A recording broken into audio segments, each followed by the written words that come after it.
Hello, I'm Andy Tattersall. Welcome to another episode of Under Review. I'm an independent research communications consultant, and in this podcast we look to sort out the issues and the problems that blight modern day academia.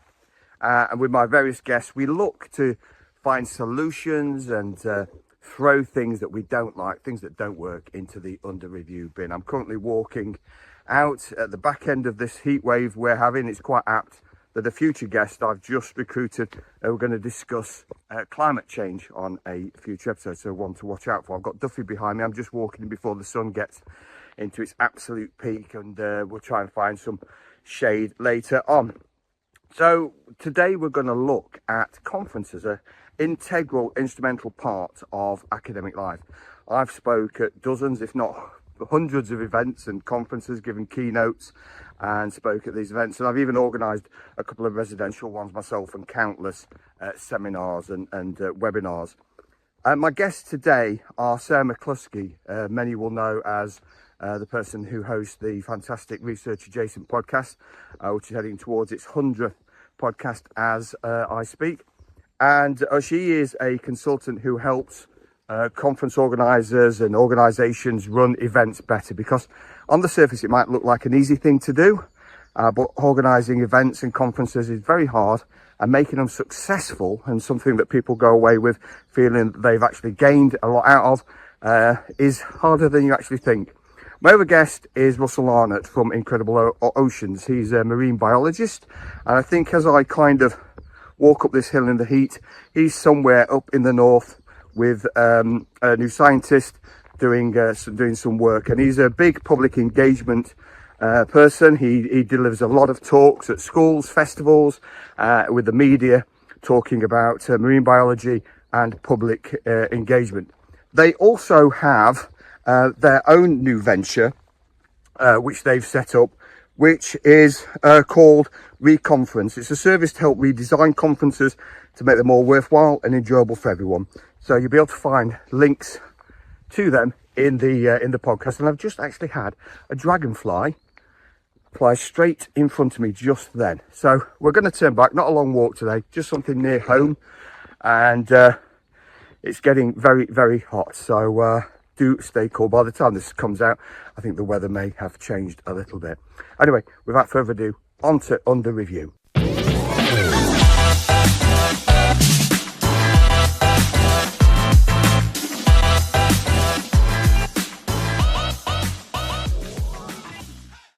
Thanks for joining me today, Russell and Sarah. We're going to talk about conferences today, something you both know a lot about.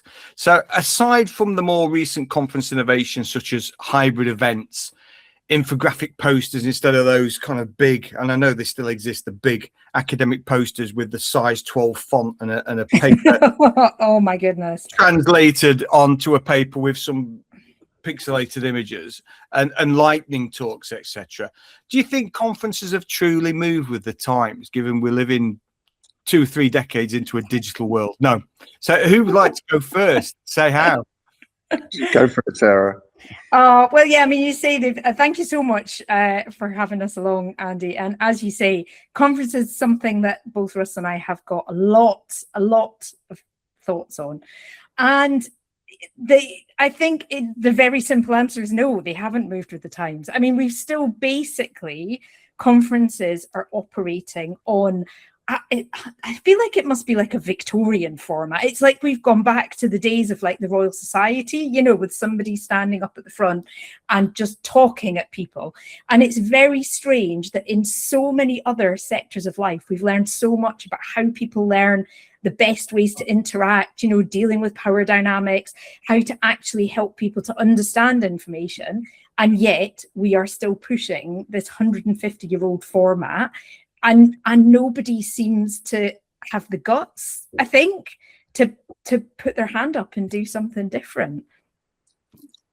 I totally agree. And I'm just shocked the amount of conferences I've gone to about pedagogy, how people learn things, yet the actual conference doesn't apply what it's telling us to do to help us learn the stuff that they're being told.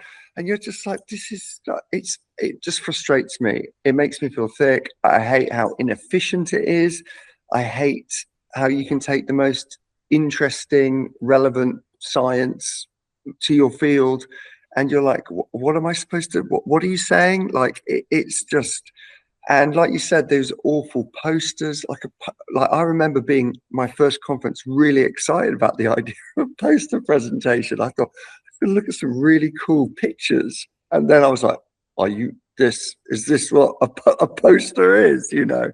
Yeah. So I think we could rant a long time, I think, couldn't we, about what needs to change. So hopefully it'll be a constructive rant. Yeah, the whole point of under review is not just about obviously chucking the things that we don't like. I think we can all agree there's plenty of things we don't like, and it can be as abstract as you like as part of this podcast. But it's about the alternatives and the blue sky thinking, and let's get as left field as we might want to be. And let's talk about hybrid conferences. Obviously something that very much came about over the last 5-6 years, and particularly as through COVID. My experience is when I've either tried to attend them online or been in person, or certainly given a presentation at hybrid conferences and being in a room, they rarely do seem to work. I think, online seems to work okay, I think. Yeah. And obviously face to face, in terms of, when I say work, as in getting the knowledge from A to B without any hiccups. What's your thoughts on hybrid? Can we put hybrid straight in the bin, please? I mean, honestly, so there's all kinds of reasons why, as a facilitator and event designer, they are complicated, they don't work, people don't understand. So I'll give one caveat. There's one thing I think is acceptable, and that is just pure live streaming. So you have an in-person event and there's literally just a camera at the back of the room and live streaming. I think that's acceptable. Anything else is an absolute car crash. And it's because you need to have, you're essentially running 3 events simultaneously, which I think people don't really appreciate. You've got the in-room event and the people who are in the room and the experience that they are having. Then you've got the online event, and those people are kind of, ideally you want them to be interacting with each other and their experience is a certain way of being part of the event. But then what people really don't get is to bring those two together. And to bring those two together, what you need a facilitator or whoever's hosting or whatever's happening in the room. You need a facilitator online who's making sure that people online are okay. And then you need another person who is in the room, but on a computer, who is integrating the two. You need to make really clever use of software, things like Slido, which enables both the in-room and the online people to participate in the same conversation, because otherwise the online people are always going to be a second-class citizen. They're always going to feel like they're missing out on something. And even when you do try to integrate them, there's one, again, I won't name the conference, but I was an online participant, and they asked for the online, because they thought they were integrating things, and they asked for somebody in the online room to give some feedback and comment about what we've been talking about in the discussion group. They put my face up on a massive big screen that I was not expecting and I hadn't been warned about. And it just, I've seen somebody who was in the room took a photo and sent it to me. It's just really weird. It's slightly sinister. So yeah, I think that just stop. Unless people have got the budget to really pay properly for facilitation and the technology to make it work, just no. I totally agree. I think the conference which I've been to, which does it really, really well, has been the Communicate conference in Bristol, which you would hope, given that the name is Communicate. But no, I think they not only do they run hybrid and in-person, like did they do it at the same time, but they typically run it at 3 different venues in 1 week. So they do a London, a Bristol, and a Manchester one. And what's really nice is they have online content and talks and workshops that are only for the online attendees, and everyone kind of comes back together for the keynotes.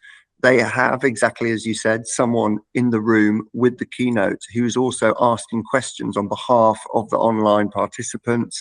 So it's really well thought out. And I've got to say, like, they also did online phenomenally during lockdown with some fantastic software and things. So they've really, I think, as a conference that prides themselves in pushing the envelope to a degree, I think it's been nice to be part of that community. So, and one of the things that I was thinking about, and you just mentioned it, Russell, the questions not being relayed either in the room to the online audience or the online, so where they don't read where the host doesn't read the question out, so everybody online is just wondering what's going on, so obviously they're just going to detach. Yeah, exactly. I mean, conference questions, I'm shocked by conference questions. Like, I've just come from, I feel like I shouldn't name the bad conferences. Okay, yeah. I'll only name we won't name ones. the bad ones. It depends whether you want to go back there, doesn't it? Yeah, exactly. I came from a very large conference that had about 6,000 people at it, and the questions, I mean, for a start, that audience where you've got really big names in the room and the hand goes up and it's like, not so much a question, more of a comment, really. And it's like, mate, please don't show, but yes, we know you're big and impressive, piss off, right? But how they did questions, it was unbelievable. They had microphones on stands in the aisles and people had to queue up in the aisle and just go. I was like, this is what they're doing now? This is so awkward. Very corporate American. That's the kind of corporate American style of people who want to draw attention to themselves. Is how they do it. Yeah. But I think as an attendee, it's like, think about the question. Is this a discussion that a majority of people in the audience could benefit from hearing this answer to, or something that wasn't addressed? Or is this a little conversation that you could have with the person, like, once they've walked off stage? And I think people, it's just like, come on. And there's the whole, I mean, I find it also really interesting. I ran plant science summer schools for Gatsby, and the cohort, for whatever reason, that used to come to that was 80% female. And it was really interesting looking at who would put their hands up and ask questions. And 80% of the questions were asked by the male attendees. And so I feel like that is a problem as well, like trying to take into account, you know, gender bias and how society and the patriarchy has primed men to be more confident, put their hands up in rooms, as well as things like neurodivergency. So it's, I think what you were saying before, like Sarah, about having Slidos and things where people can upvote questions, and is a much more a good leveler in terms of trying to pick out questions that can actually help other people's voices be heard. So. Yeah. But I also, you and Russell, you and I have talked about this before, but I have massive problems just with the whole Q&A after talks, full stop. Partly because of what you've said, Russell, about who puts their hand up, how they talk, that sort of thing. And again, it comes back to this 200-year-old, probably goes back to like Greek philosophy or something, this idea of like challenging the speaker. But the reality is, when you've just had all this information, because often the presentations are very dense, lots of information kind of thrown at you, most people's brains can't actually formulate a sensible question in the moment under pressure. And it would be more helpful to give people a chance to, you know, maybe chat to somebody next to them about it, or to, you know, for the speaker to actually ask the audience questions instead, rather than expecting people to come up with some amazing earth-shattering, because let's be honest, the questions are often really not that helpful because people are on the spot and having to come up with them in the moment. So I think the whole format of the Q&A is problematic. We're just putting everything No, I agree. And it is like the thing, you know, you both will have chaired and hosted things, and I've chaired things where you are chairing, but you're in the background thinking, I better come up with a question in case nobody comes up with a question. And I'm always conscious that if I do ask a question in that position, I'm going to try and ask a good question that I think the room would want to know. Is this something but often, like you say, it is more about I'm getting the spotlight on me. And the thing that you mentioned, Russell, about the queue, one of the last conference events that I attended in my role at Sheffield was in this large rectangular shaped conference room. It was a large lecture theatre, a few hundred seats in there, but very, very wide. And they had the person presenting in the right-hand corner, and they had a microphone way over the other side. And then when they asked for questions, because of the size of the room, someone had to get up and walk across and go down the steps and ask the question.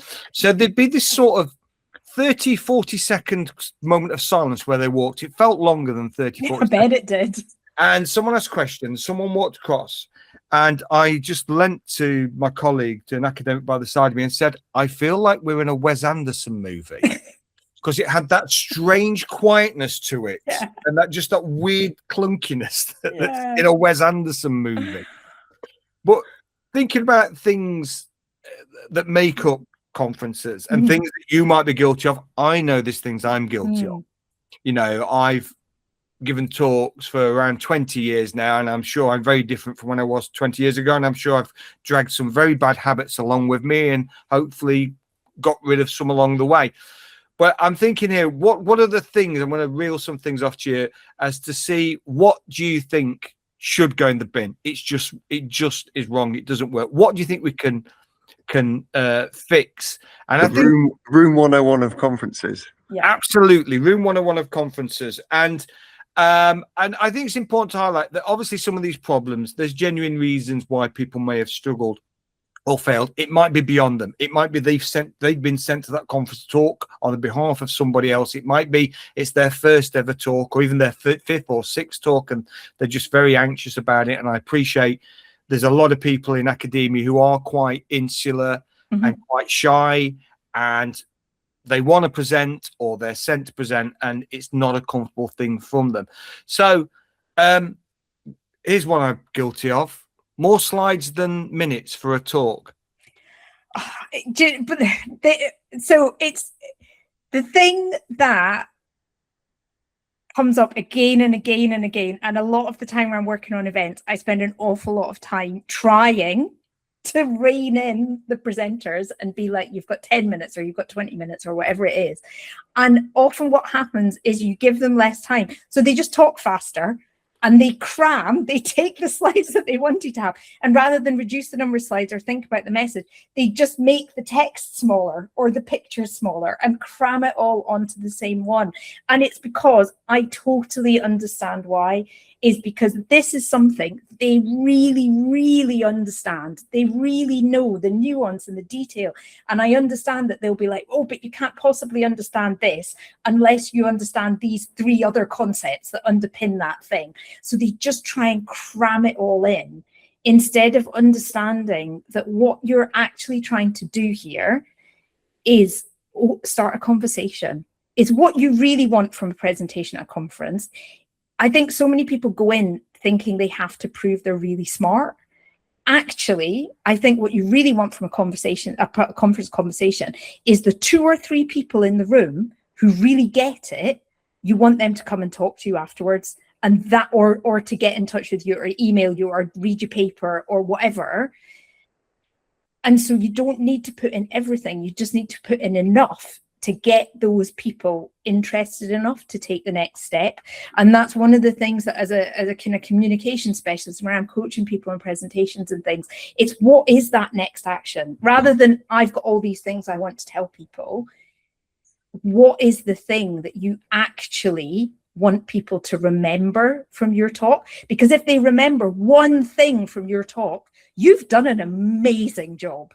Because the chances are at a lot of these conferences, most people remember nothing, absolutely nothing.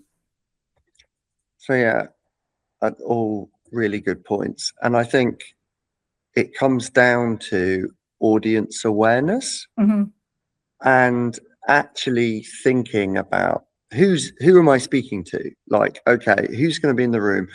And I found I went to the Ocean Science Conference 2018, and there was a science communication like workshop there. And there was 120 people there, and they said to everyone, I thought this was a really amazing demonstration. They said, write down 3 words that are particular to your area of research. Bear in mind, this is all ocean scientists. So you write them down on a bit of paper, then you have to screw up the piece of paper, and then we had 30 seconds to just throw these around the room, 120. Then you pick them up, you open them up, and if you understood all 3 words on that piece of paper, put your hand up. And I think there was like 5 people out of 120 put their hands up. So even within like ocean science, a niche within a niche, there is still so much jargon specialism to actually think about, okay, who's in the room, what language and concepts can I assume that the audience will know already, what do I have to explain, and similarly, like, what can this community benefit from, what I'm telling them this stuff, like, what do they need to know, what's my big thing, instead of kind of filling PowerPoint slides up endlessly. I must admit, what I've started to do now, and I love a good PowerPoint, but it's about as fewer words as possible, I think. Yeah. And if you're going to have a graph, like, that graph is there for a purpose, and that graph should come up in stages, and the graph should tell a story. And you're not just like, look at me, here's every graph I've ever made in my life, you know. I must admit, the thing that's I love about PowerPoint is the morph transition. And so now my PowerPoints have got massive, because I'm like, oh, let's have that zoom in. Oh, like that. So I really enjoy making a decent PowerPoint. And I think this is a thing from when I was a teacher. It's because you would make a PowerPoint and you knew that other teachers would use it. So it was fun to put in a stupid animation or something, just to kind of, as the teacher, you know, to entertain them through the day. So I'm a big fan of a PowerPoint, but if used correctly. And I think too often, I think academics hide in front of in front of a PowerPoint. I think it's a bit like, oh God, okay, they won't look at me. And if I just give them so much information, it's going to make me look really clever, and they won't really understand it, but I'll look really clever. So they won't be, and just in case anyone asks me anything, look, every graph that I've ever made is behind me. So screw you, audience. Yeah. So yeah. Do you think there's a bit of imposter, because most of us suffer with imposter syndrome? Do you think there's a degree of that that's driving it? I think so much. And that's why people are trying to, like, use all the big words and make themselves seem clever. I mean, I remember there was one thing I was working on once, and there was a piece of jargon that I'd never come across before. I did a lot of translating research into more accessible language, and I looked up, and literally this is a piece of jargon they just made up themselves. They were the only person using it, and it's like they hide. It's like if you know all the big words and you use the acronyms and you put up all the graphs, and it makes it look like you've been really busy and really efficient and a very good researcher, but that doesn't necessarily show that you understand what you're doing. And the way I always try and convince people of this is, particularly aspiring, you know, people who want to stay in research or academia, whatever it is, the people I know who've been really successful leaders of research and bringing in lots of money, and, you know, being invited to keynote speakers and things like that, they're really good at this stuff. And so if people want to, because it translates across, if you can explain your research really clearly in a presentation, you can also explain it really clearly on a funding application or in a publication for some of the bigger name journals that have got much broader readership. And so it's such an important thing to get good at, but I think that it's often, people hide behind that complexity. What about the next thing? Going to a conference. I'm only assuming here that people do this based on conversations I've had for the last couple of decades. People going to a conference based purely on the location. So location first, conference second.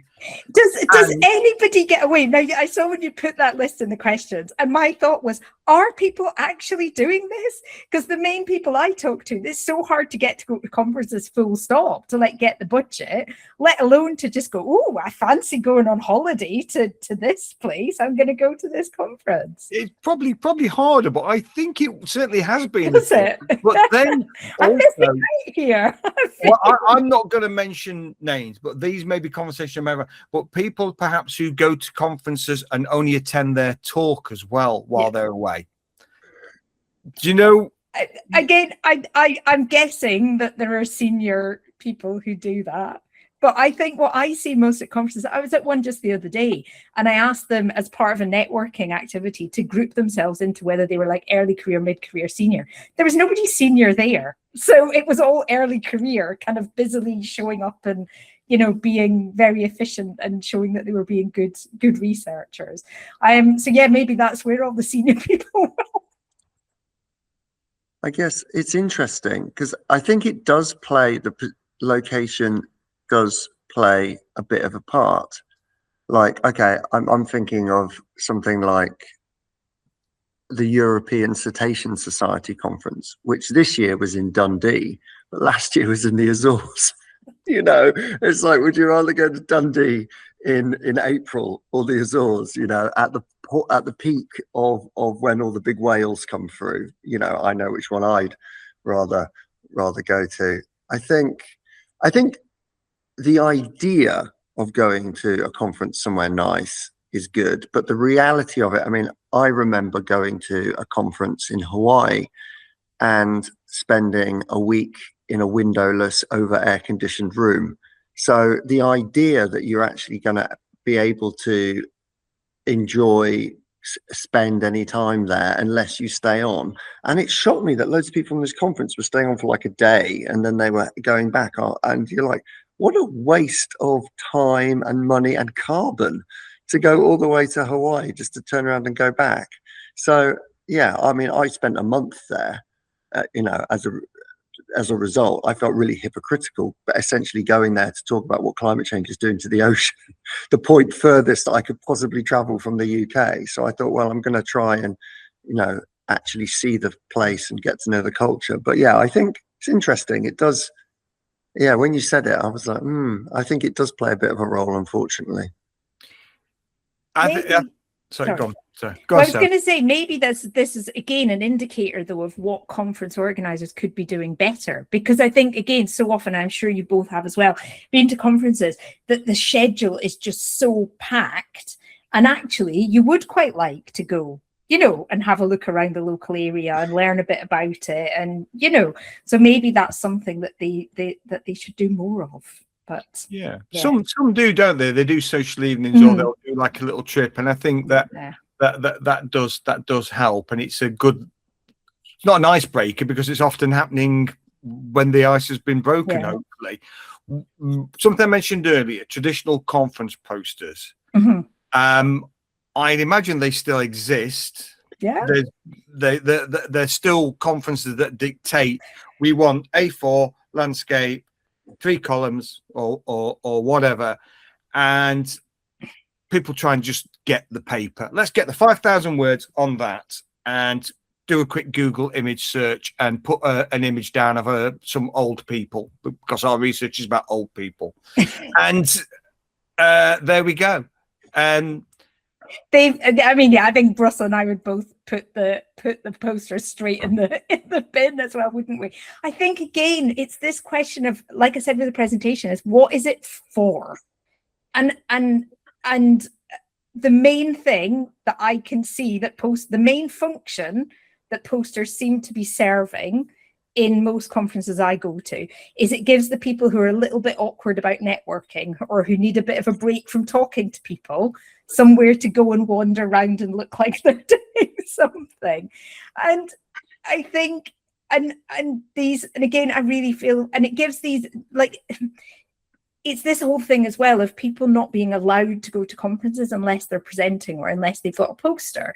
So it gives people, they can tick that box and go, oh yeah, I've got a poster at the conference, so therefore I'm allowed to go. And it gives them something to put on their CV, regardless of whether it was any good or not, but they'll put it on their CV that they had a poster at this conference. So it gives justification for people to go. And so on the one hand, I can see that they're serving some kind of purpose, but that purpose is not effectively communicating research.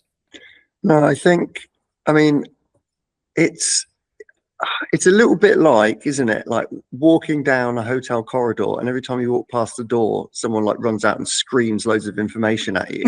Like that's the closest thing. You have to say, oh my God, this is so overwhelming.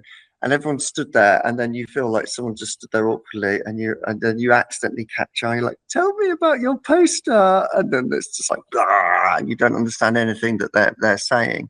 Yeah, they are so bizarre. I mean, I think I like this idea that actually you can, instead of having everyone having to stay and listen to one person, you can choose who to go and talk to, what conversations to have, and have those more nerdier, in-depth conversations with people. And that space has got that timetable. And if needs be, you've got something that you can refer to behind you to illustrate those kind of more in-depth conversations. I think the problem with them, again, is just too much. And I've seen like one school of thought that suggests you just have your main takeaway. Like, you think you're walking down an aisle, you just want the headline of each post, and that's not the title. That's like, actually, what did you find out? One sentence, 2 sentences max. And everything else just around the outside. If someone is, what was your methodology? Then you can be like, well, here you go. This is tiny. It doesn't need to be given its equal space. And I mean, I think QR codes are fantastic. I mean, if anything, I think it's just, if you've got more information, here's a card with my QR code. Go and check out the actual paper. You don't need a poster. You almost just need a big picture of your face behind you and say, I'm interested in plankton. And everyone go, really? What do you do with plankton? That's as much as you need, really. But yeah, I don't know. I think you're right. I went to a conference about 8 years ago in Edinburgh where I made an infographic where I took around 4 pieces of data from something I'd written around policy and how it's cited. And it was a very colourful poster. I made it in an infographic package. And I actually did have clearly more people coming to me than anyone else, but half were asking how I'd made the poster. But I thought at least we're having a conversation, and I'd got a printouts of my poster with the QR code to the paper. So I was sort of thinking at that point, this is a shop window to get you to at least come and have a chat. But I appreciate, again, I'm happy to do that. And in some cases, a lot of people present a post and pray nobody comes towards them again. And I get there's reasons for that. What about the conference presentations where somebody reads from a script? And I'm going to put, in my mind, these people fall into 2 brackets. People who are given first or second or third presentation, and they're just dead nervous. Yeah. And they feel that everyone in that room is far senior to them. And they're so worried about how they're going to come across. But I've seen it with some very senior people who've prepared something. And I remember going to, it was an invited speaker for this yearly kind of event. And this guy came along who knew, I know he knows a lot about this topic, and he read a monologue where his head was down 2/3 of the time and it wasn't engaging. It'd have been better if it had been recorded as a podcast, given to us all to listen to in our own time. And I felt it was a bit of a shame because I knew that person was a better presenter and that they knew their stuff.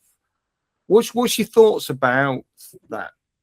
I think the whole point of PowerPoint is it's supposed to basically have taken your lecture notes, your script. You should know what you're talking about. I find my brain works with PowerPoint. I'm sure most other people, you say everything you want to say, and then you're like, I think I've said everything. Then you press the button, and you're like, oh yeah, and now I say that.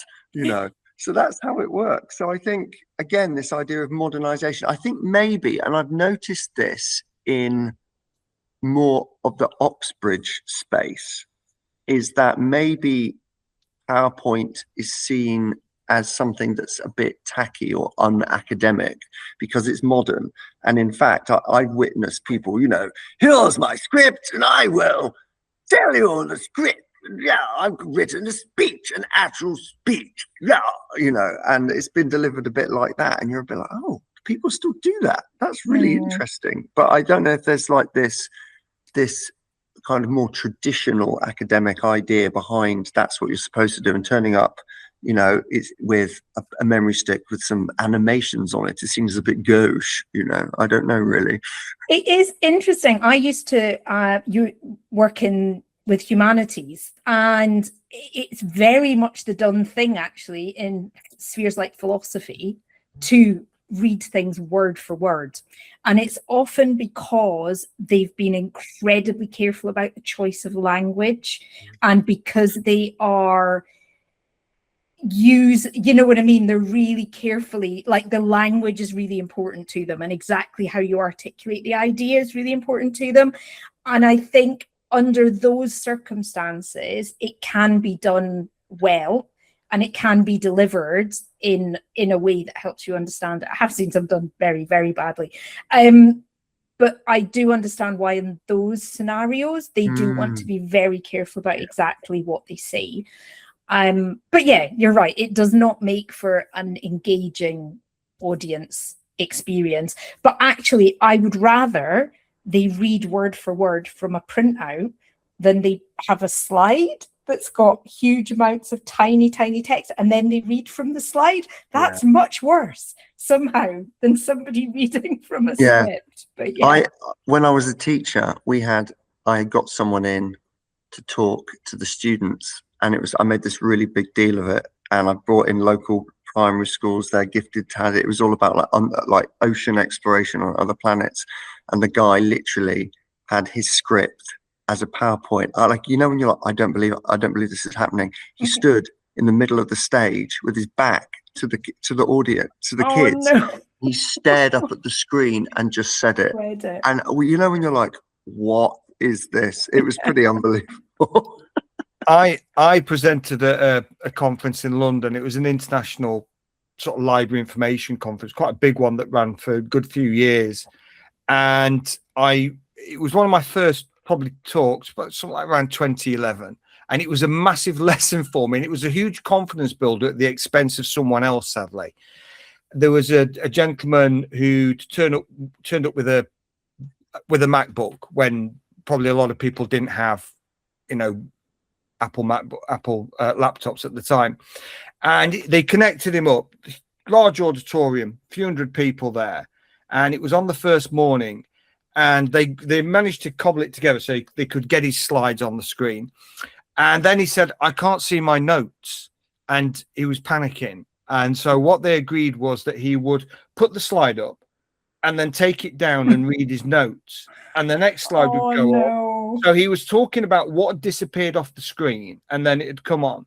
I felt for him because it was a car crash presentation, and I did feel for the guy. He kind of, and I came away. I don't mean this in any harsh or malice, but it's a tip that I would teach people. Talking about presentation, you want to be ideally remembered for being the best presentation.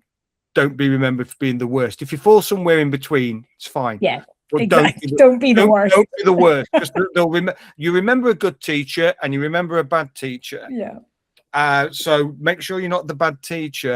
And hopefully that guy learned from that himself, because it was a terrible, horrible presentation. And I think everyone felt cringe for him. They felt really sorry for him. I'm sure I feel sorry for him. I feel sorry for him just hearing it. Yeah. So is there any sort of tips, anything that you would do? Because again, I appreciate a lot of people are very anxious about public speaking. It's not easy. And I think you should feel, even after years of doing it, you should feel some degree of trepidation. I don't feel overly anxious about it, but I think it's important to feel a little bit, because you want to care. I think it's a sign you care. If you're too blasé, then I think it's going too far the other way. But is there any kind of tips that you would give people who perhaps have got this sort of this crutch of too many notes, of perhaps trying to read? Because the problem is if they start that way, it might become the norm for them, and and they could be a really great speaker who's really confident, and they're just not willing to let go of the thing they think is getting them through it. I think the thing that's made me a better speaker and a more relaxed speaker is just experience. And it's when I remember I was told this is how old I am. When I was doing my PhD, we had those acetates that this is before PowerPoint, and you'd have acetates that you put on and you could write on them and everything like that. I'd like to return to those. Let's return to them. Quite, yeah. And we had a pool cue as a board pointer. And one of my friends, when he had to give presentations during my PhD, one of my friends, she said the people in the front row feared for their lives because I was swinging this board pointer around. So everybody has kind of bad, like you said, everybody starts off with like bad habits. Everybody starts off with things, whether it's reading, whether it's slides with too much text on them, whether it's swinging the board cue around. But the important thing is to be either open to the feedback from other people, or actually just a bit of self-reflection, a bit of watching other people and thinking, oh, I like the way they did that, or a bit of awareness that, knowing that the thing that maybe your crux is reading from your notes, or not being prepared enough, or whatever it feels like, and just working on getting better at it. And it's boring, but it's just I don't know any shortcuts. I think it is a bit of a practice makes perfect thing. I think I'd realized about halfway through, I don't know, maybe a couple of years into being a science communicator, that I was really, really reliant on PowerPoint. And I was turning kind of gigs down at music festivals. If they'd email me, I said, have you got a screen? They were like, no. And I was like, I was mainly, I think I felt that unless there was a big picture of something behind me, that I wouldn't be able to hold an audience's attention, or they wouldn't be interested, or it would just be like who's going to come see some random bloke stood on stage with a microphone chatting away. And I think that made me think, well, I was like, oh, come on, there's professional storytellers, there's people that don't, how did people convey information pre-PowerPoint? I was like, come on, you can do this. And I found using props was really useful. So then I could lay them out and I could be like, oh, now to talk about sperm whales, and I would have a sperm whale tooth and things like that. So, and then you still got like an object which they can focus on and look around. And I think as I've got a bit more confident speaking without PowerPoints, I still need to make like a list of points I need to make. But, and I think I use my hands a lot, but yeah, I think not being overly reliant on PowerPoint was really useful. And I think maybe that's a good tip, to try and explain your talk or what you want to get across to a mate, people in your office, without using PowerPoint to start off with, and see if those metaphors, the analogies, the way you showed the picture with your hands, if that worked, then you're like, oh, okay, that's cool. So I don't know, maybe less is more. I don't know. Yeah. I think one of the things I learned from being a teacher is you're told a lot to go and observe other teachers, and it's very easy. You can walk into class and go, oh my God, the kids are so well behaved for them. But different teachers bring a very different energy, and kids respond to teachers in a different way. So how they're going to respond to me is very different to how they're going to respond to, a 55-year-old woman, or something, or a 20-year-old like new teacher. So trying to be realistic with and not be someone you're not, and be like, oh, actually, I am someone who's a little bit shy and nervous about this. So just address it, well, thank you. I'm actually, if it was me, I would maybe address the elephant in the room and say, this is one of my first talks, so please bear with me. And then I think that kind of goes a long way, and the audience ends up being a little bit more sympathetic. So Yeah, and I think the tip about props is really useful. I think that's, for me, who's someone who has used PowerPoint for a crutch, but also because a lot of the talks I do are often sharing lots and lots of little technologies or changes. So what I'm doing is I'm showing the smorgasbord of, here's lots of things that are going on. You can pick a few bits out, and we can talk about them later. But I did one a few years ago where I got the icons of lots of different technologies I used as part of the research cycle, going from, making your research open through to the dissemination side of it. And I had a whiteboard and went down sticking them on as I talked about them. And that allowed me to do a 30-minute talk using these props, which I would have struggled to do in a proper chronological way. It was they were like little flashcards that weren't, I was the main person on the screen, and they would just kind of prop it up and I would say and talk about it. And I've seen a lot of good talks with props, and like you say, with the area you work in, Russell, I can see how that can work and be a really good aid memoir. What about tag team presentations? I've done a couple and I've hated them, and I don't think I've ever seen too many people enjoy them when they're doing it. It always seems very clunky, has no flow. Sometimes it feels like it's, for some people, it's the fact that both people want to go to the conference. It's a way to do that. And what's your thoughts on tag teams? And does it work? Have you ever seen more than two? I think I've seen 3 people give a presentation on the same thing. And again, even worse, because they're moving around. And I've seen 3 people try and do a 10-minute presentation between the 3 of them and hopping from one thing to the next. I think, again, I know I keep coming back to this, but it's why. And as you say, maybe it's because they're all so they can all be there. But also, is that helping? Is it because you don't actually really understand what the other person's done and so don't feel you can present on their behalf? And if that's the case, then maybe that's a sign that the presentation is too complicated, because if you don't understand it, maybe the audience isn't going to understand it. Or also, is it about giving people credit for the work that they've done? I don't know. Again, it's why. I think they actually can work brilliantly, but I've also seen them be really bad. So I think it depends on the people. It depends on why they're doing it. It depends on how they hand off to each other. I think, yeah. Yeah, but I was going to say, by you saying hand off, it got me thinking about it is like a relay race. Yeah. And someone could be in flow and the next person comes along and isn't in that flow. Yeah. Sorry, Russell. Yeah, I guess I've not seen that many. I find them, I mean, I feel like anything. I think when it works badly is when they clearly haven't collaborated that well. They don't know each other very well, and they've maybe got together an hour before they were going to go on stage and just coupled to. And so they're like, "Is it you or is it me now?" Yeah. I think it's quite. I think from an audience point of view, just having a change of dynamic, a change of voice in person, I think it works quite nicely. If it's done well. I mean, I went to one last week about Cornish myths, and it was fantastically. It was a PowerPoint and a presenter, and it was fantastically well orchestrated. And each person would say their kind of bit and their bit of research the next slide, and they kind of alternated, and it went backwards and forwards really nicely. And the tone, the voice, and you could see what each person brought to the table.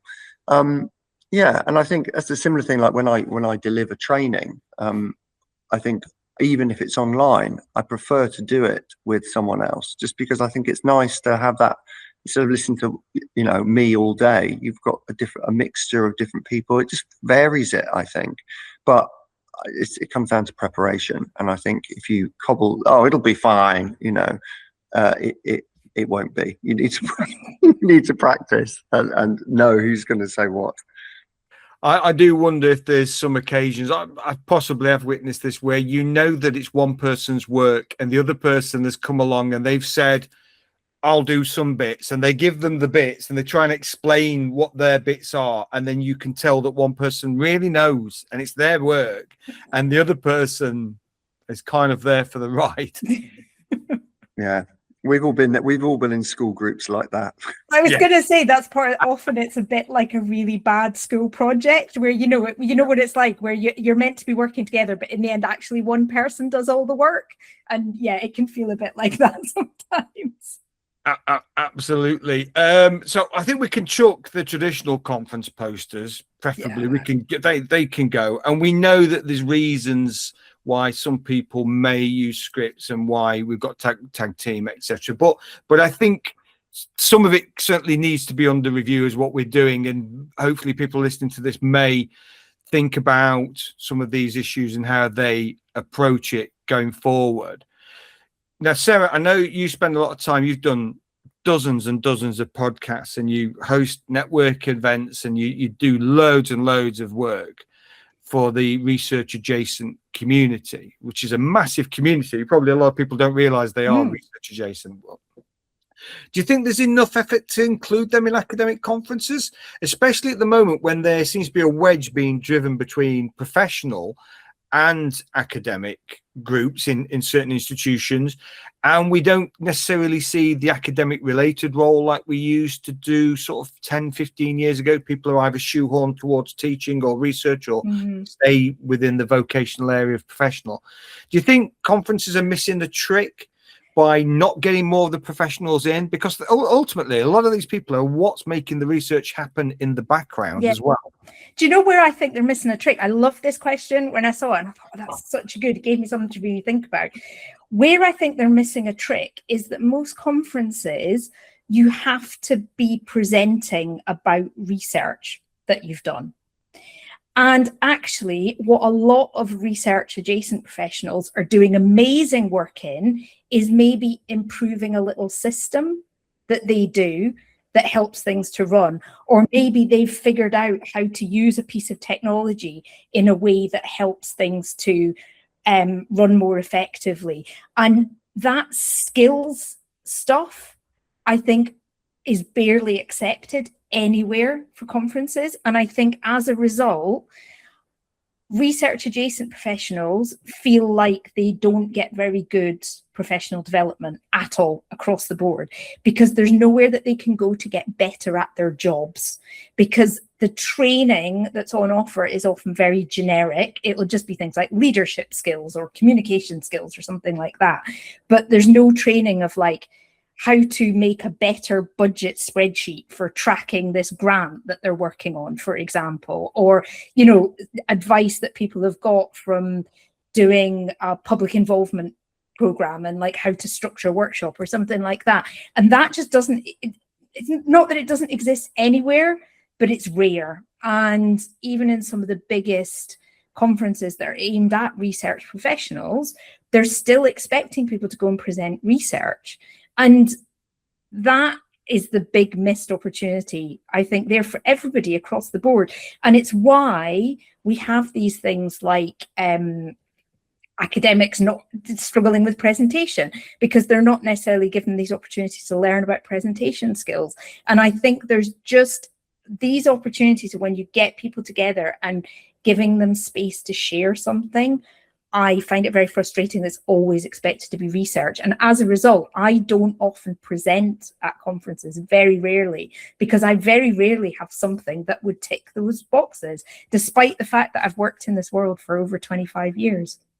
I was going to say also, what's your thoughts then? Because what you're saying also makes me think about, there's this whole grey area between teaching and training. And so if you're an academic, i.e. on an academic contract, what you do is teach. If you're a professional, it's train. Whereas there's a lot of academics will teach what I would just regard as practical skills. So they may teach someone how to, you know, how to create and run a model, or how to do a systematic review. I'm not saying that that's not a very crucial or high intelligent thing to do, but a lot of these things are processes where you replicate the same thing using a technology to get an outcome. And in the same way, you have professional staff who are doing stuff which is theoretically backed. There's pedagogy behind it, there's research evidence as to why that works, but it's training. And so do you see much of that? I think it's not something in the worlds I inhabit that generally comes up as a massive issue, but I think there's definitely, as there are many hierarchies in university systems, I think teaching is probably considered a bit of a peg above training. What would you do to try and get professionals? I mean, it's not the professionals' job to they need to be invited. What would you do if you know the whole point of this podcast is not just to bin, it's to have the blue sky thinking, it's to put you in charge for the day. What would you do to get those people in that same room? How could you facilitate that? What conversation do you think needs to happen? Now you see, that's a very interesting one, the idea of getting them in the same room as academics. I think one of the things that's really tricky to get them in the same room is it comes all the way back to research culture. It comes all the way back to what we incentivize, what's considered, excellence, what's considered promotion worthy. And academics, I think, are largely motivated to go to conferences where it's an esteem marker, whether they can say that they went to the conference or they presented at the conference or whatever. And I think actually in many cases, not always, but in many cases, it's just they can tick that box and say, I've done these conference presentations, whatever. Unless you find a common purpose. And there are some conferences that I've been to which have been more in the practice space. So potentially things like, say, health, where you've got, yes, it's underpinned by the knowledge, but it's got a very practical application where you get those people in the same room together. So I think finding that shared purpose is really key. But I would also love there to be more skills focused, like skills sharing focused conferences for research professionals. I would love that to exist as well. I get the impression, I guess, I'm thinking out loud here, so bear with me. We can do that. Okay, there we go. So that there's maybe a slight arrogance that comes with academia, that actually I'm perfectly good at these things. I've no one's ever taken me to task on them before. I'm just going to keep on doing this. So I guess that's one of the things that we, as someone who trains people how to communicate, our bottleneck in that is that it requires the person to have been self-reflective enough to recognize that they're not very good at it and then reach out for help. But most people, I think, and institutions think that that they're very good at these things. And especially, I think, within an academic context, like the bar is quite low. Do you know what I mean? Because there's no way that a university lecturer would get away teaching in a school classroom, because it would be just, oh my God, this is so boring and completely doesn't adhere to any kind of pedagogical theory.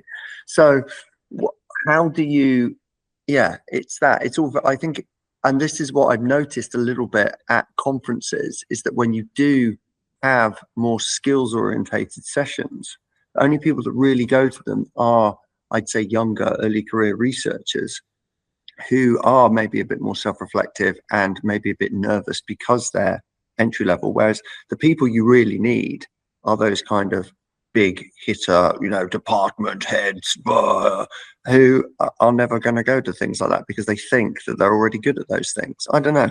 That's my thoughts. And I don't. So That's Russell, all I have to say about no, that. I think it's all valid. I think it's all valid points. And like you say, and what there's probably a myriad of reasons why that happens. Are they? Do they regard themselves having to be more strategic with their time, that they can't even be possibly seen by their peers to go and do that? And that the only time they'll do that is to go and do the 5 minutes sort of welcome and the usual line. I appreciate I'm the barrier between you and lunch, etc. That kind of stock line that they come out with at these kind of events. That's really true. It's a standard line. We can all do it. You know, Go for that one. they all do it. I've seen it that many times. I'm sure I've probably even used it myself on occasion. But yeah. I'm Oh sure my we God, all I'm have. going to be so excited next time that line. I'm going to be like, yes. It's like conference bingo. When do these things come up? Yeah. It is.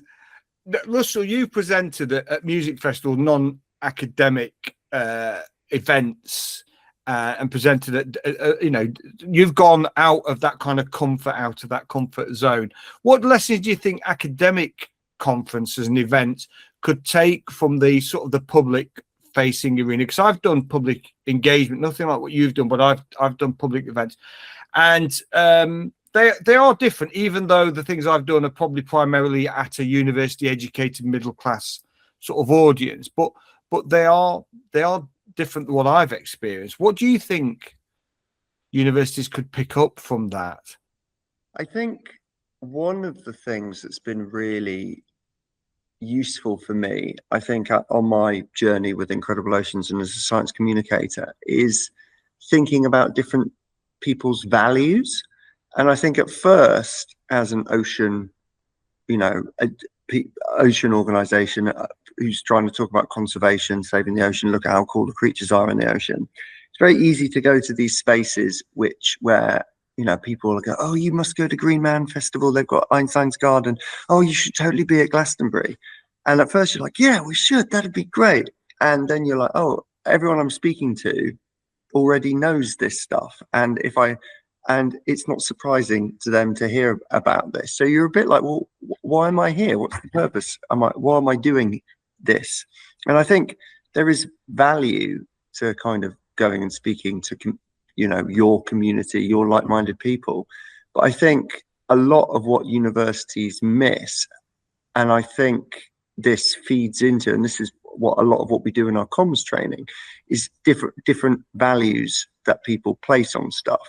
And I think this is particularly useful for universities in terms of policy, trying to get research into policy, and also for writing grants, as well as doing kind of public engagement, is to think about what those kind of key drivers are. What are the things that are important in people's lives? And I think it'd be interesting, because if you plotted, I think, most academics, what values are important to them broadly, there's an element of like prestige and esteem and want to be seen to be successful. But I think a lot of the time it's ideas of like altruism, like big picture thinking. You know, my family's forever saying to me like, well, why do you have this badly paid job? Why don't, with your brain, you could go and earn a fortune in banks and things? So there's this idea that, you know, I'm not reaching my full potential because I'm not earning as much money as I could potentially be. So I think thinking about how different audiences and different swathes of society think is a big part of what we've done, and try to get into different spaces and speak to different types of people, instead, like non-self-selecting audiences. So I think probably one of the most impactful events that we've ever been at was Bradford Science Festival, where we just set up in the middle of Bradford Bradford shopping centre, and you just able, and everyone's like, well, what's this? And you could just come and talk to people. But the problem with things like science centres and science festivals is the people that go already know and care about that kind of stuff. And I think that's where universities intrinsically think, oh, this is where I should go, this is where I should be, and there is value in that, but I think that's only where they are. And I mean, you know, another really big one for us is Bear Grylls has a music festival called Gone Wild. And that's this interesting intersectionality of kind of Bear Grylls as a Christian army person, armed forces, that it primarily attracts Christian armed forces families, which are people that we don't ever really talk to about ocean issues. But then, you know, you have to be really careful with your language, your phraseology, the ideas that you lean upon, to make sure that you're not being preachy, or you're resonating with things that are important in their lives. So I think that's a lot of what I've learned. And I think a lot of the time in public engagement and science communication, the training that I received through university was don't use big words, and make sure you don't use big words. and that was it. But actually, I think particularly communicating contentious issues or ones that are trying to cause some kind of behavior change, I think those are quite important. So. And is there any other tips that you would give in terms of trying to reach those different audiences, particularly those from low socioeconomic backgrounds? You know, is there anything that you think that organizations, universities, as part of their events could do to try and do that? Because from what I know, obviously that takes more effort on their part. We have this thing. We certainly used to have that term, hard to reach communities, and that was squashed because people say, well, they're not hard to reach; they're there. You've just not making enough effort to reach them. They're not the top of Everest. I think there's a lot of universities think that, oh, I've decided that this community needs this, and I don't think there's much working with communities. I think it's quite often, I don't know, like unsolicited science communication, where it's like, you're taking this community. And I think what unfortunately often isn't very built into a grant, both in terms of money or time, when you're trying to engage with underserved communities, is that it takes time to build a relationship and to identify community champions, and to co-produce content that isn't just the university ticking a box and saying, look, we engage this crew, but something that actually provides something for that community. I think, it's great to go there, but then it's a bit like, well, why are you doing this? Like, who is this for? I remember one of my friends telling me about some project in Glasgow where they were trying to teach homeless people, like raise the scientific literacy levels of homeless people. And it's like, why? Surely, I mean, they're like, oh, geez, that's really important. Like, I would quite like a house or a meal. It's just like Maslow's hierarchy of needs, and scientific literacies are quite nice to have in that situation. So, yeah, I think, again, that comes down to the why. Like, why are you looking to do this? Is there anything from your public engagement experience that you chuck in the bin that you just think it's just not work? It doesn't work. I mean, we can chuck that one in the bin, that piece of outreach, but anything that you've come across, and I'm putting you on the spot here. Oh, I mean, it's interesting. I did a LinkedIn post last week, and it happened to be my most successful one. And I was talking a little bit about unsolicited science communication.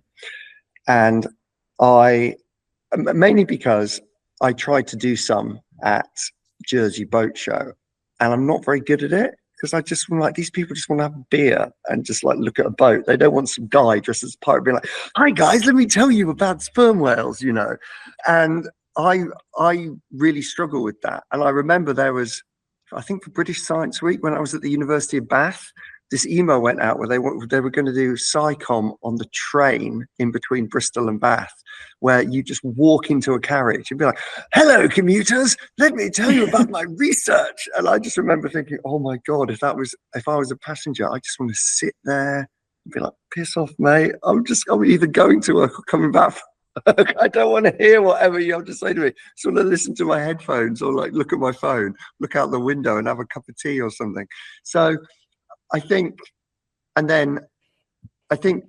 maybe I'm just not very good at it. Maybe if I was a much better science busker and being able to pop up and do these things in public spaces. And I guess I've done that at music festivals, and I feel like people are in that more of that headspace at a music festival. They're like, oh, let's just go out and see what we happen to stumble across. And so that kind of interaction is fine. I think when people are are just trying to get on with their day. I think what you've said there is, because I've been to, I had on my bucket list to go to 50 festivals. I don't think I'm going to do it. I'm about 40. This is where I've actually camped and stayed on the festival. I don't count day festivals or anything. And what you're saying there is the serendipity, and I like that at festivals. Glastonbury, I went there many times in the 90s, and I like that stumbling on things that were a little bit that I didn't expect. In terms of the train thing, I can see how that might work as if it was pre-planned and advertised, and people knew when they got on a carriage, perhaps, and it became I've seen where, you know, there was a I don't know if it still runs. There's a folk night out in the Peak District, and there used to be a train go to it once a month, and the musicians all played the folk music on the train, and when they got off, they played in the pub, and everyone got back. And in the 1980s, there used to be sort of rare groove parties on the London Underground, where that was more of a flash mob thing, but a lot of people knew it was happening. So from what you're saying, it's when things are thrust onto people in a position where they're not best placed to receive it is a real problem. And the fact that you've done 8 hours in the office and suddenly someone's talking to you about sharks and you're not entirely sure whether this person actually knows about sharks or he's just having, you know, some. I mean, I should give a shout out to, because everyone on this post, there's an amazing science busker called David Price, and he was like, actually, and I've seen him when I first encountered him doing science busking. He was doing it in Katowice in Poland, like in front of drunken football fans, and managed to like maintain their interest. And I'm like, in a second language, football fans in public, and they're drunk, and he was able to do it. So I feel maybe this is me being too critical of other people, because I'm a bit jealous that I don't have those skills. Maybe you need to be the drunk person in the party and get drunk and then present. Maybe I'm just too self-conscious. Maybe that's it. Ironically, there we go.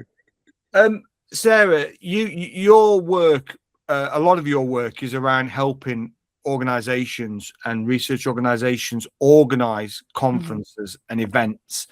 And from my experience, I know that it's a lot of work, and there's a lot of things that you try and do, and you try and have a checklist, and you try and work through, and then you realize you've still forgot an awful lot of the stuff.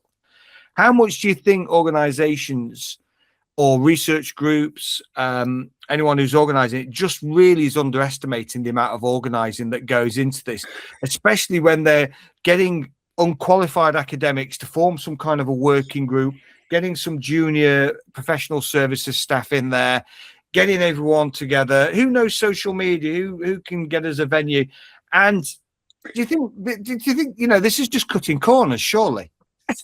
I think so. I feel like this could be the whole podcast, so I will restrain myself a little bit. One of the things that I've observed from running events for many, many years is that when an event is really well run, it just seems to happen like magic. And because really well run events just run so smoothly that you don't realize how much work's gone on in the background. And as a result of that, people get the idea that running events is easy. Then they will, whether it's that they get a conference dumped on them as a PhD student, or they try to organize like their own wedding or something, and then they're just like, oh my God, like this is just a whole different kettle of fish from what they thought. There's so many moving parts. There's so many little, like say, things that you need to remember, things that need to be done in a particular sequence, and that, you know, and you need to plan it in. And I actually have got a lot of empathy for conference organizers, because I know that what's generally happening is either it's been dumped on a PhD student who's never done anything like this before in their life, and it's seen like some kind of rite of passage that you have to just get through it, white knuckle it to get through it. Or, as you say, it's a working group where you're kind of cobbling together people with different skills. They're doing it on top of their day job, which is already like they've already got too much to do anyway. And then this is just another thing that's on top of it. So it's either that. So it's either really under-resourced, or if it is within a university and you might have an events team or an administrator in the department, and it will be dumped on them. But the thing that happens then is that they are probably on a pretty low pay grade, and they're really all that's really within their sphere of influence is to do things like organize the catering and the venue. And then what happens then is the content becomes an afterthought. And that's what happens with all of this. The other thing that happens is if there is budget, is generally, and particularly for these massive conferences, they're outsourced to a conference management company. And the conference management company, again, with the best will in the world, even the ones that are experts in research conferences, they want to run it as slickly as possible. And so the vested interest for them is just to repeat a format that they've done before. And so that's why you get these templates and these formats that don't work, like posters, like too many presentations, like these Q&A formats that because nobody actually got the time or the space or the incentive to think about how to do it better. And that is very much the kind of mission that I'm on, is to try and help people learn either take it seriously and properly resource it. And this is another thing, we started this conversation talking about hybrid events and online in person. Actually, because we've all got used to online events now, and there's some things that work really well. Actually, that standard conference presentation format works pretty well online because you don't need a lot of interaction. So that means your in-person events, the bar is higher. Nobody wants to organize 3 days of childcare, travel hundreds of miles, have to stay in a slightly grotty hotel just to sit in a room and be talked at for hours. And they just think, well, why isn't this online? This could have just been online. It's just been a waste of my time. And so we're in a tricky situation now, whereas if we don't start to take the organization of these in-person events seriously, and Russell as well, I know this is something you really care about, we've got big problems in the world. And we're getting people together in a room and not making the most of that knowledge and expertise that's in the room. And that's why I think we really need to look at these tired formats and think about what is the incentive, who is this really serving, and how can we take the massive time and investment of money and people's, blood, sweat and tears that goes into running these conferences and actually make them something that's worth going to, and that makes that actually changes things, that actually moves the research forwards, rather than people just ticking a box and saying, oh yeah, I've done my conference presentation for the year. Yeah, and like you say, these are off my soapbox. Like you say, these are very expensive. A lot of these conferences very expensive. They can be very expensive to attend. I see conferences £600-700 to attend. That that's a lot of money. And even the ones that are free, there's still a lot of money in the background. There's still a lot of organization. And like you say, there's all that investment of time, but also it's all that investment of people and knowledge to go and to do something which is about imparting research, which may potentially be impactful or change lives or improve people's ways of doing things or working. And it feels like it's a broken down wreck of a system going along in some parts. Yeah, it just feels like such a wasted opportunity. I'll to have people go and sit in a room and hear talks that are just like information overload. The networking is minimal. Sometimes you might just if you're lucky, talk to the person next to you, but you can't actually find the people, like Russell was saying earlier, find the people who've got the same interests as you and who actually you might be able to connect and do something useful. And if the conferences are not providing that, I don't know what the point is. If they're not helping to move the research forwards, then it's just vanity metrics, like so much of the rest of academia. Yeah, so it feels like the talks are a commodity that is seen above so much else, and that the idea that you might give 45 minutes or an hour to a world cafe kind of format that may work for your demographic, and would potentially be a bit easier to organise than 15 people coming and doing a load of talks. It takes someone like you to come along and say, hey, there is another way.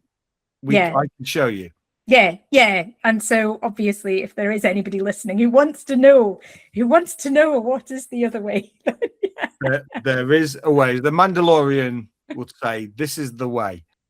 So just very quickly, I know we're coming towards the end here, but any sort of quick ideas as what you think makes an engaging speaker. I when I give talks, I do see it as part performance because I want to engage with people. It's part salesperson because I want them to buy into what I'm talking about, and sometimes part comedian because I think that relaxes people. As long as the humor is, right for the audience. I'm not talking about going full Frankie Boyle and half the people turning off. But what do you think are the key ingredients for a good speaker? I think authenticity. And I think sometimes, I mean, I remember going to some, like, it's funny you should say comedy. Like, I went to some training on how to use comedy in science communication. And there was this, researcher there going, "Oh, I'm making this, please, can you tell me how to be funny? I so want to." And I'm like, oh, like, I think it's just really important to be yourself. And like I think I said earlier, like if you are a nervous speaker or a bit introverted, then don't try to be someone you're not. And, just address that. I think in a world where we're having to question everything online and AI and deep fakes and all the rest of it, I don't think there's ever been more of an appetite for authenticity in the real world. And so I think learn from other people and like be self-reflective, I think is important, but to also just be yourself and not try to be someone you're not, or awkwardly shoehorn comedy in if that's not something that you would do, So. I think it's a fair point, and I'm a bit of a gobsworth, so I'd like to think even if I'm giving a performance, it's just me, just my ADHD brain that is pouring out in some way. But Sarah. I think, yeah, totally agree with Russell. Don't try and be funny if that's not something that comes naturally to you. One of the things that I always like to do, again, I feel I've said it many times, is just bring the audience in somehow. And I really like to do things like just ask for a show of hands, like do you understand, like, how much do you know about this topic? Put your hand up if you know a lot about, just something like that. And immediately you've got them, immediately you've got the room, you've got their attention, and you've made them feel part of something. So I think that's my quick tip. I think that's a fantastic one. It's one that I use often, particularly when I'm talking about technology. And I did one recently where I gave a talk to a load of colleagues, now ex-colleagues, and said, who's heard of altmetrics? And loads of people put their hand up in the room. And I said, who's heard of altmetrics, but not from me? And there was one hand stayed up. So I wanted to gauge how much they knew based on where it had come from. Sorry, Russell. I was going to say, I think, oh God, I had the idea. I remember the idea. I think particularly within academia, we have had our personalities beaten out of us in terms of what we put out. You never write, oh, I went to Antarctica on a scientific cruise. It was amazing. I saw an iceberg. You're like, the equipment was deployed at such, and you never use I. Mm-hmm. And there's a lot of science communication research out there that normal people not in academia view academics, experts as like not real humans. Like the closest thing I can think of is like when you were at school and you saw your teacher in Tesco's, you were like, oh my God, my teacher is in Tesco. And I still get it now when I go to a gig and I bump into like undergrads, like, oh my God, my lecturer's here. This is so weird, because they don't think of you like a real person. And so essentially, I think it's really important that you bring something of yourself into your presentation, your public engagement, whatever your output, because then people are much more likely to see themselves in you, see you as a human being, and listen to you more because they see you as an actual human instead of some just person in a suit who happens to be, an expert. And I think this is a thing I've seen more and more happening within the climate space. It's very easy to just be like, well, the latest IPCC reports and blah, and to be very boring with metrics. And it's the researchers that bring in those emotions, say how worried they are, say how it's affecting their own lives, what it's like to work in this space and constantly be like hit with climate news, are the ones I think that are most impactful at communicating the not only the science but also the potential outcomes of climate inaction, for example. So yes. And so, like, penultimate question, really, or final question: why is food and room temperature so important? I've organised a few conferences. It's the one thing you get. Oh, it's always the feedback for you ask. Right, first of all, don't people stop sending out feedback forms. It's not helpful. But you will. It's always, people always comment on the food and like the room and the comfort. Right. Russell already mentioned Maslow's hierarchy of needs. It's because those are like really basic things to how comfortable we feel in our bodies.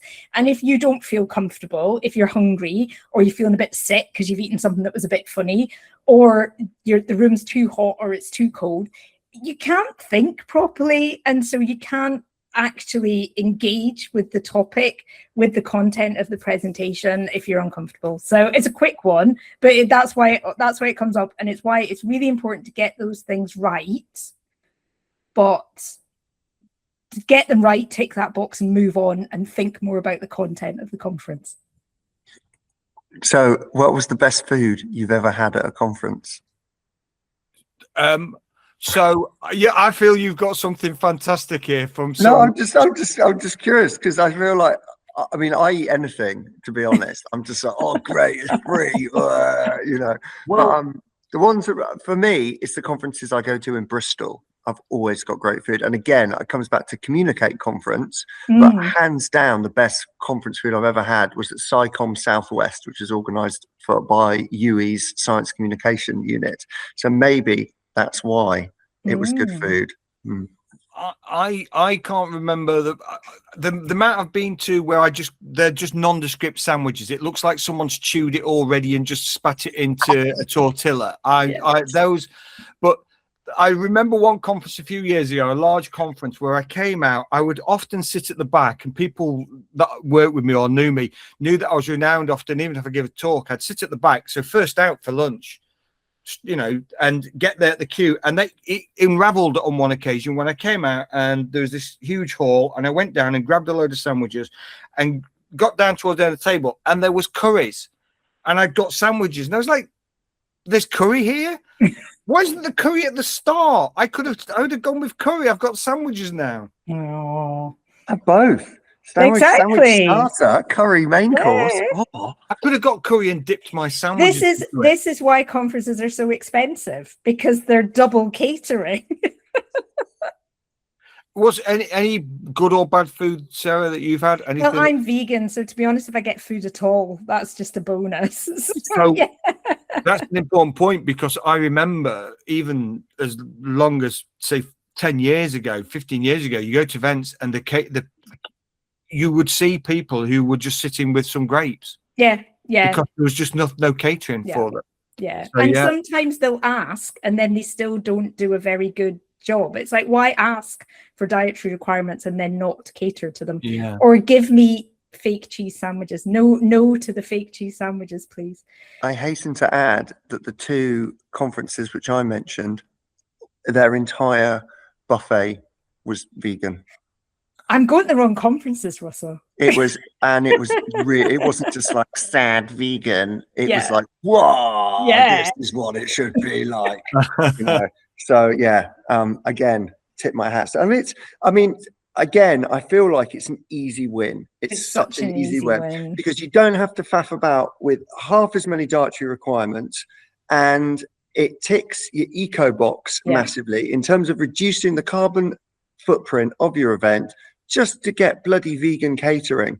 And it's always like, we had an open day, a staff away day here in Exeter, and they sent the lunch round and it was vegan curry, right? Half of the staff in my department didn't turn up. Bloody vegan food! Well, we're not going then. And I was like, this is like, what the hell is this?